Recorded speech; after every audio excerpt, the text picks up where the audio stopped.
Hey guys, so I wanted to continue the discussion about the public versus private schools. So this is my part two of that video. There was a lot I wanted to include, but I didn't want to make it a very long video. It was long enough as it was. So anyway, this is my part two of public versus private school. So one of the things that I mentioned in the other video was the fact that one of the cons of private schools is that typically they can say who goes in and who comes out. Like they can accept whoever they want and they can get rid of whoever they want. And so that led me to think about rights. Like what are our rights as exceptional parents in this situation? And so every state's different and there are different laws, but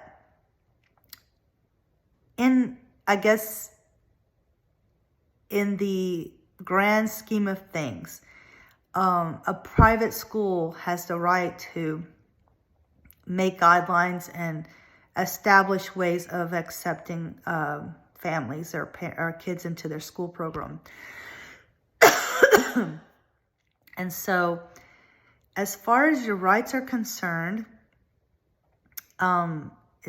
depending on what you're asking for, legally, they don't have to do it. But in a public school setting, there's what's called an individualized education plan, and that is basically a legal document. So once that is in place, that is your right. Those are your rights. You have a right to those accommodations and every right to whatever is on that document, the IEP.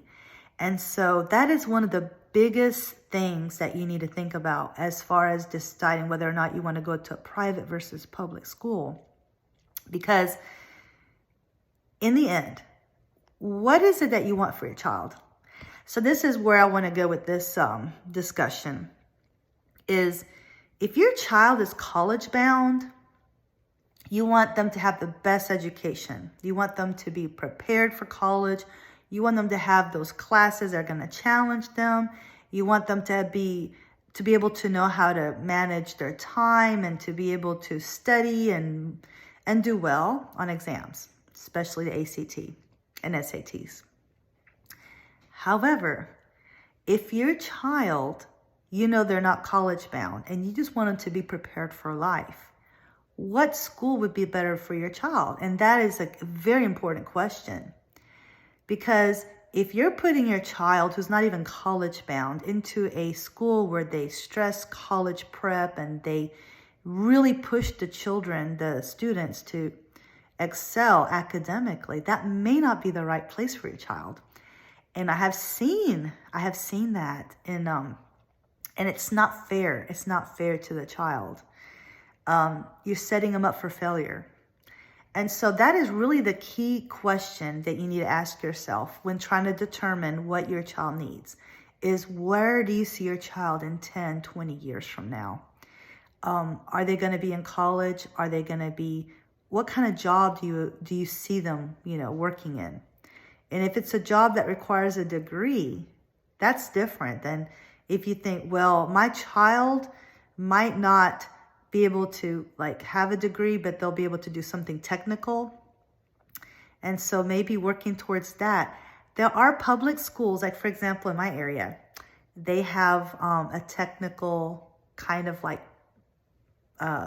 addition to the school where they teach cosmetology, they teach engineering, they teach automotive things.